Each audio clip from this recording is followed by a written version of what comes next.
Bonjour à toutes et à tous. Je tiens tout d'abord à remercier les organisateurs de cette journée ainsi que tous les participants ici. Donc, c'est un plaisir de pouvoir échanger avec vous autour d'un sujet aussi essentiel que celui de la gestion durable de nos écosystèmes forestiers. Donc, aujourd'hui, je vous invite à un petit voyage à travers les paysages végétaux de nos forêts méditerranéennes avec une question simple mais qui en dit long. Donc, que savez-nous réellement des séries de chiens-lièges et surtout, comment mieux les comprendre pour mieux les gérer? C'est autour de cette problématique que va s'articuler notre réflexion aujourd'hui. Donc, le chêne-liège ou Quercus suber est un arbre emblématique des paysages méditerranéens. On le reconnaît facilement grâce à son écorce épaisse et isolante, le liège, que l'on peut récolter sans abattre l'arbre. Donc cet arbre a des exigences bien particulières. Il pousse sur des sols acides et profonds. Il aime les climats doux et humides en hiver, secs et chauds en été. Et il est très résistant au feu, ce qui en fait un pilier des forêts méditerranéennes. Mais ce n'est pas qu'un arbre utile pour le liège, c'est aussi un refuge pour la biodiversité, un régulateur du climat local et un bouclier contre l'érosion. Donc comprendre l'écologie du chêne-liège, c'est déjà faire un pas vers une meilleure gestion de ces forêts. Mais comment ces forêts évoluent-elles dans le temps et dans l'espace? C'est ce que nous allons voir à travers la notion de série de chêne-liège. Mais au fond, c'est quoi une série de chêne-liège? On peut dire que c'est comme une histoire racontée par la végétation dans un endroit donné où les conditions naturelles, le climat, le sol, la géologie, la forme de terrain, restent les mêmes.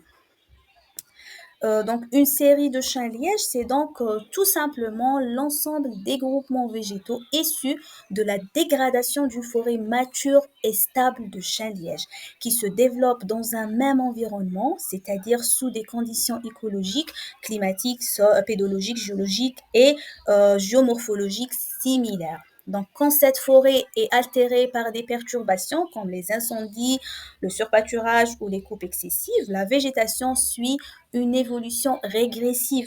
Elle est remplacée par des formations plus pauvres comme des maquis, des fourrés ou des pelouses. À l'inverse, donc en l'absence de perturbations majeures et avec une dynamique écologique favorable, la végétation peut suivre une évolution progressive en tendant naturellement vers la reconstitution de la forêt de chêne-liège.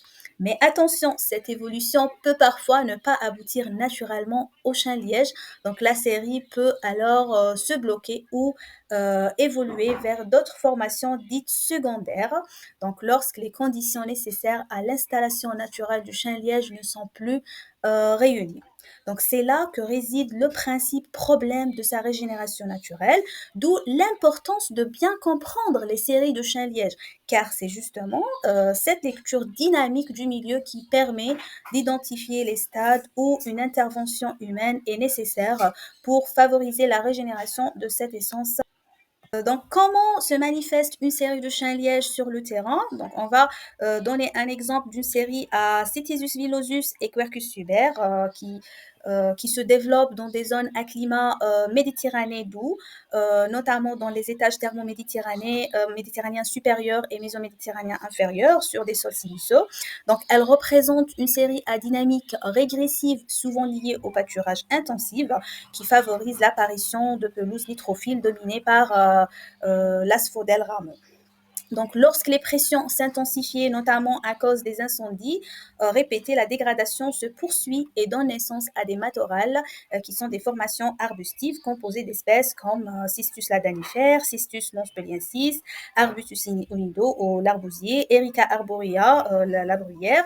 Donc, dans certains secteurs, notamment en zone maritime, où le climat est plus humide, mais où les conditions ne permettent plus l'installation du chêne-liège dû à la dégradation avancée ou à des contraintes écologiques, d'autres formations secondaires s'installent à la place. Donc des peuplements à Pindalep ou de la Bruyère. donc, ou encore à Tetraclinis articulata avec la bruyère. Donc, ces formations secondaires, bien qu'ayant un aspect plus forestier, ne sont pas équivalentes écologiquement à la forêt de chêne-liège. Donc, leur présence reflète une difficulté de régénération naturelle du chêne-liège, ce qui souligne l'importance de bien comprendre les séries pour agir efficacement en gestion et en restauration.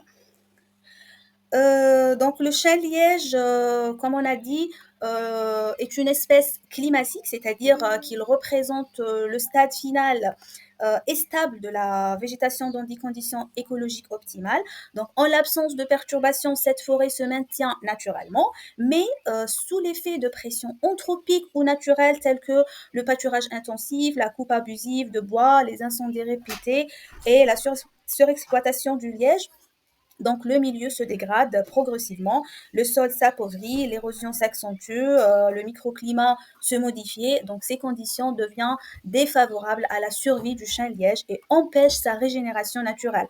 Donc ce phénomène est appelé dynamique régressive. Le couvert forestier recule et laisse place à des formations secondaires composées d'espèces plus résistantes et moins exigeantes. Un exemple typique est la formation ou la série à Tetraclinis articulata et Pinus alipensis. Donc, le thuya de Berbéré est une espèce xérophile bien adaptée au sol dégradé et sec. Donc, sa présence traduit un stade avancé de dégradation, bien sûr, des milieux euh, de chêne-liège, ou la restauration naturelle de cette dernière ou de cette espèce de chêne-liège devient difficile. C'est que dans la zone thermo-méditerranéenne, la disparition du chêne-liège favorise même l'installation de ces séries secondaires, vu que dans de nombreuses régions méditerranéennes, les peuplements de chêne-liège sont résiduels et irréguliers. Donc, et la régénération naturelle est très limitée, voire inexistante. Donc, comprendre les séries de chêne-liège, ce n'est pas seulement connaître les forêts matures, mais surtout identifier les étapes de dégradation, c'est-à-dire savoir reconnaître les groupements végétaux issus de la régression, les pelouses, maquis, les matorrales, permet de diagnostiquer l'état de santé d'un milieu. Permet aussi d'anticiper la perte d'un écosystème. Certaines formations secondaires indiquent que le chêne-liège ne pourra plus se régénérer naturellement sans intervention et aussi agir au bon moment, c'est-à-dire une bonne connaissance des séries permet d'intervenir efficacement avant que la régression ne soit irréversible, exemple remplacement par Tetraclinis articulata. Aussi, il y a planifié la restauration écologique. Donc, en connaissant la série et son stade, on choisit les bonnes méthodes, réforestation, lutte contre les incendies, régulation du pâturage, etc. Aussi, on peut mieux gérer les paysages méditerranéens. Donc, chaque série reflète une histoire écologique et un équilibre à préserver ou à restaurer. En résumé, la série de chêne-liège est bien plus qu'un simple regroupement de plantes. C'est une histoire vivante qui raconte l'évolution d'un paysage méditerranéen entre équilibre naturel et pression humaine. Le chêne-liège, une espèce climatique, ne peut se maintenir que dans un environnement préservé, mais face aux dégradations, la forêt régresse et laisse place à des formations secondaires comme Tetraclinis articulata ou des matorrales dominés par des espèces pionnières. Donc, connaître ces séries, c'est comprendre quand et comment intervenir pour éviter la perte définitive de ces écosystèmes et favoriser la régénération du chêne-liège dans son milieu naturel. Donc, restaurer une série, c'est redonner vie à tout un équilibre écologique. Et merci pour votre attention.